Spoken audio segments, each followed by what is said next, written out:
Hi friends. A few weeks ago, in order to stem the tide of oncoming irrelevancy, I joined TikTok.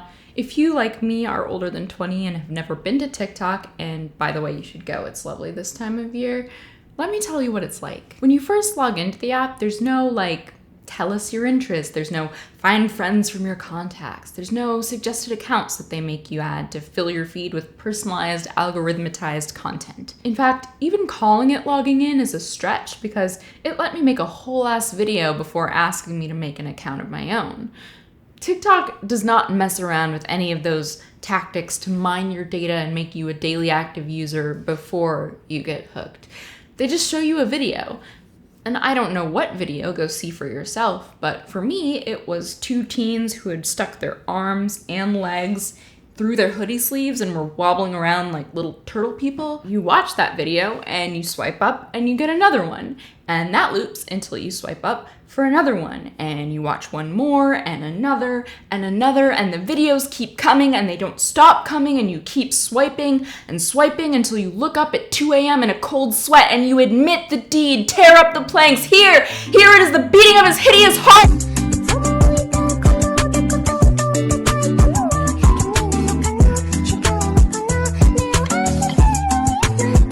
So there's actually some really beautiful stuff happening on TikTok. There's this style of unpolished, remixed content that's in conversation with all sorts of other content that's being made, and it kind of reminds me of the feel of early YouTube before people had whole teams and studios and production companies dedicated to making YouTube look more like TV. There's a kind of punk rock charm to it. Yeah, it looks like shit, but that's the point. I can still make meaning out of this. I can still tell a story in 15 seconds, and I can do some really sophisticated editing with a really limited set of tools. Art Decider. Is it art?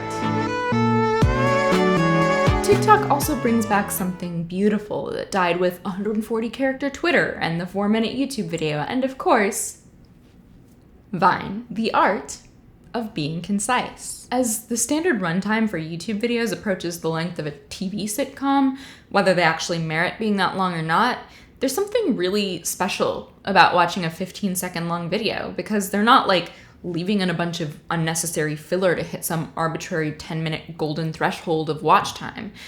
It's almost impossible to include something that should have been left out. There's just not time. And so the comedy is sharper and the cultural commentary isn't belabored to death.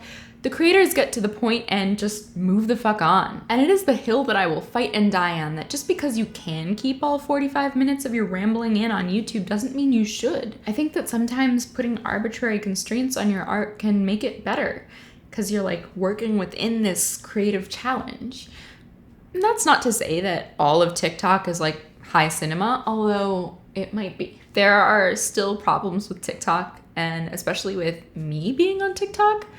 For example, there are a lot of TikTok memes. You're doing a specific thing to a specific song, and sometimes that specific thing is being hey, look how hot I am. This is not a new pastime of teens or even a bad one, but I don't need to be present for it. I really respect that a popular song for thirst trap TikToks describes an attractive person as looking like a ghost bitch. I don't want to see high schoolers making pouty faces to that song. It is uncomfortable. Feel shouldn't got me, told me kill him. I said let me grab my death note. I don't know her. Well, I'm finna glow October. Another problem is that it stokes my existential dread that people 10 years younger than me are also 10 times smarter than me. So I'm reaching that age where you start to Google people that you admire who make things that you really like, and you find out they're younger than you. I saw that Normani video where she's wearing the top that says 1996, and I was like, Normani's so cool. I want to be Normani when I grow up. Wait, was she born in 96? Oh no, I am a pile of sand. And rather than motivating me, that feeling just freezes me in my tracks. Whether it's Normani or some beloved Twitter famous writer, or that kid who made the TikTok pretending to be 3 separate people sharing a good cup of tea over the audio of just the mumbly ad-libs at the beginning of a trap song. I know nobody's timeline is the same, and Vera Wang didn't sew her first dress until the age of 40 or whatever, but nobody mentions that Vera Wang worked at Vogue before then. She already had a grip on fashion and connections. Toni Morrison wrote her first novel at 39 after she had worked in a publishing house for 5 years. She had good taste for writing, and she wasn't starting from zero. And also, she was a genius, and you don't catch up to genius when you're still figuring things out at this big age. And it is like a really significant shift to see people you admire change from symbols of what you could be to symbols of what you could have been. And nobody really acknowledges that. They're just like, oh, whatever, you have time, which is kind of a dismissal of a very real angst. And do we see how much time I didn't make things because the youths are too smart and I'm jealous about it? Won't you take me home? I wanna ride and roll alone, ride, just lose control, ride, my soul, ride, let me feel you, ride. So anyway, I had TikTok for 48 hours, and I spent probably 20 of those hours watching TikTok, and then another one learning the choreography to Britney Spears' Crazy video from a bootleg upload of Darren's dance grooves and making that into a TikTok. That app is very good at keeping your eyeball time, mostly just because it's fun. But then I learned the cost of that fun is your sanity and your sleep. So while the old internet culture feel did make me feel more creative, so does taking care of my mind and my body.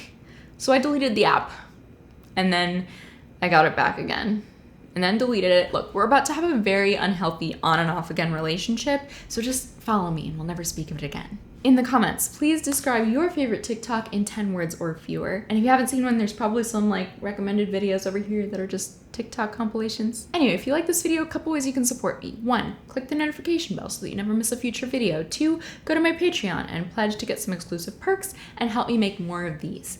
All right, I will see you soon. Bye.